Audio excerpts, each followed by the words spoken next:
guys, good afternoon. Nag-unboxing tayo ng langka galing Vietnam, binili doon sa Vietnam. Ito siya guys, kalahati ng ano nito, champion at saka jackfruit. Ayan.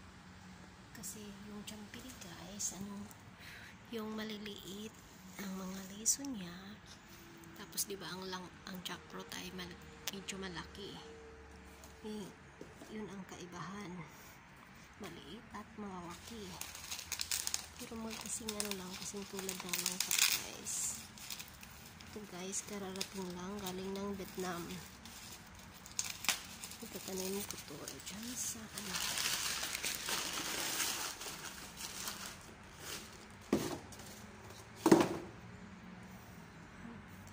yan si champion.